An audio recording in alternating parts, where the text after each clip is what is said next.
Very very welcome to all साथियों। Exam fighter number 1 पर आप सभी का हार्दिक स्वागत है। बात करेंगे यूजीसी नेट 2025 के एग्जाम्स के रिगार्डिंग। एनटीए की तरफ से बड़ी अपडेट आ गई है और दो बड़े बदलाव देखने को मिल रहे हैं, आप अवगत होंगे। एनटीए ने डेट शीट जारी कर दी गई, सब्जेक्ट वाइज किस सब्जेक्ट का कब एग्जाम होगा ये नोटिस तो जारी हुई है, साथ ही साथ दो बड़े बदलाव आपको देखने को मिलेंगे। ये ऑफिशियल बदलाव है, ऑफिशियल अपडेट है। क्या है ये अपडेट, इसके बारे में बात करेंगे और इसके साथ बताते चलें एग्जाम डेट भी आपकी बदल चुकी है और ये शानदार खुशखबरी है आप सभी के लिए। जो दो बड़े बदलाव मैं बताने वाला हूं, आप सभी को इससे फायदा होगा, बिग चेंजेज है। तो चलिए इसको देखते हैं। पहले पहले ये पुरानी नोटिस को आप देखें, आपको समझ में आएगा ये कब का था। 19/11/2024 का, 19 नवंबर 2024 का था। और इसमें क्या था ना, एग्जाम जो डेट था आपका कब से कब तक होना था, 1 जनवरी से लेकर 19 जनवरी के बीच एग्जाम होना था। अब ये चेंजेज होकर क्या हो गया है, आप नया नोटिस यहाँ पर देख पा रहे होंगे। यहाँ पे साफ साफ लिखा है आपका एग्जाम सब कब होगा, 3 जनवरी से 16 जनवरी तक आपका एग्जाम होगा।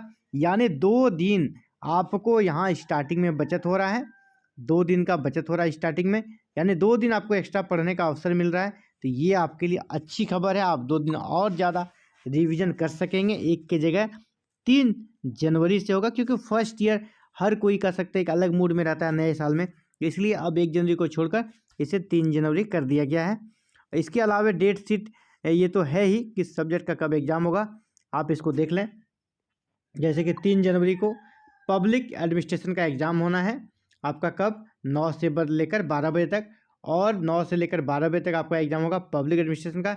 सेकेंड सिटिंग में इतने सारे सब्जेक्ट का एग्जाम है, इकोनॉमिक्स है, रूरल इकोनॉमिक्स है ना, इसके बाद कॉपरेशन, डेमोग्राफी वगैरह, जिनका जो भी पेपर है उनका सेकेंड शिफ्ट में एग्जाम हो जाएगा। इसी प्रकार फर्स्ट शिफ्ट में इसके अलावा आपका एजुकेशन का भी 3 जनवरी को है, और फिर आपका म्यूजियोलॉजी और कंजर्वेशन का भी सेकेंड सिटिंग में है।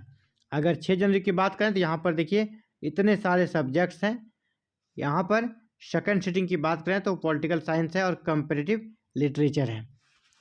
और जिस प्रकार यहाँ पर लिस्ट दिया गया है, डेट शीट दिया गया है, आप पूरे डेट शीट को एनालिसिस करें, आपको एक बहुत ही शानदार अपडेट यहाँ पर मिलेगी कि किसी भी पेपर का 2 शिफ्ट में एग्ज़ाम नहीं है। 2 शिफ्ट में एग्ज़ाम होने से क्या होता था ना, कि वहाँ पर नॉर्मलाइजेशन होता था। 2 शिफ्ट में अगर एग्जाम्स होगा तो नॉर्मलाइजेशन होगा। जैसे हिंदी काफ़ी बड़ा सब्जेक्ट है, काफ़ी ज़्यादा स्टूडेंट्स रहते हैं इसमें, नंबर ऑफ स्टूडेंट रहते हैं हिंदी में, तो हिंदी का भी एक ही शिफ्ट में एग्जाम लेने का प्रयास किया गया है। और इसने पहले प्रॉमिस भी किया था कि हम लोग चाहेंगे कि एक ही शिफ्ट में एग्जाम हो, क्योंकि नॉर्मलाइजेशन को लेकर काफ़ी विवाद हो रहा है आजकल। नॉर्मलाइजेशन का स्टूडेंट्स को समझ नहीं आता है किस प्रकार यहाँ पर उसके नंबर घट जा रहे हैं। इतने प्रश्न आंसर की आंसर सही हो रहे हैं लेकिन नंबर घट जा रहे हैं।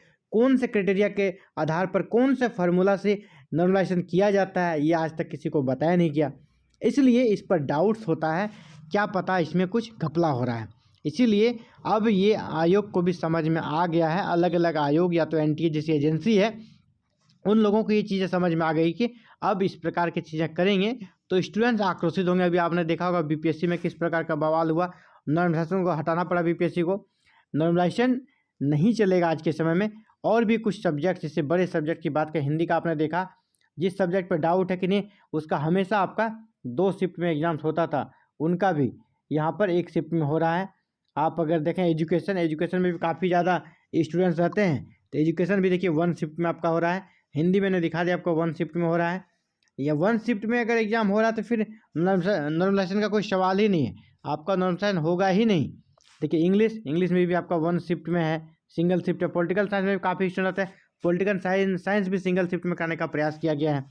अब आप ये जानकर चलें कि आने वाले समय में भी अब कभी भी नॉर्मलाइजेशन की स्थिति नहीं बनेगी, क्योंकि स्टूडेंट्स जागरूक हो रहे हैं, नॉर्मलाइजेशन का काफ़ी विरोध कर रहे हैं, और ये एजेंसी या आयोग जो भी हो उसे ये चीज़ें अच्छे से समझ में आने लगी है। तो कि हिस्ट्री एक बड़ा सब्जेक्ट है, हिस्ट्री में नंबर ऑफ स्टूडेंट्स काफ़ी ज़्यादा रहते हैं, लेकिन हिस्ट्री को भी सिंगल शिफ्ट में कराने का प्रयास किया गया, 9 से लेकर आपका 12 बजे तक।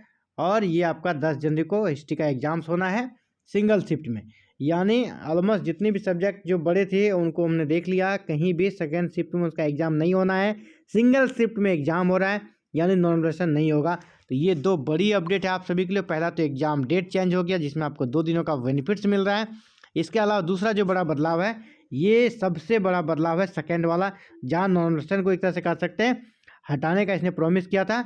और जी हाँ, इस प्रकार से उसने कह सकते हैं यहाँ पे डेट शीट रखा है कि नॉर्मलाइजेशन आपका अब नहीं करना पड़ेगा। तो ऑफिशियल 2 बड़े बदलाव आपने देखे। और जी हाँ, शानदार खुशखबरी है। और अब आपका रिजल्ट परसेंटेज में आएगा, आप देख लीजिएगा इस बार जो आपका रिजल्ट आएगा ना, कैसे आएगा, परसेंटेज में रिजल्ट आएगा। अब परसेंटाइल में बहुत लोगों को रिजल्ट समझ में भी नहीं आता है, तो अब परसेंटेज में आएगा, कोई भी दिक्कत नहीं होगा। आप कहीं अगर देते भी हैं ना, तो आपको वहाँ परसेंटेज फिर निकालना पड़ता है, बताना पड़ता है, तो परसेंटाइल वाले को बड़ा ही हेडेक हो जाता है।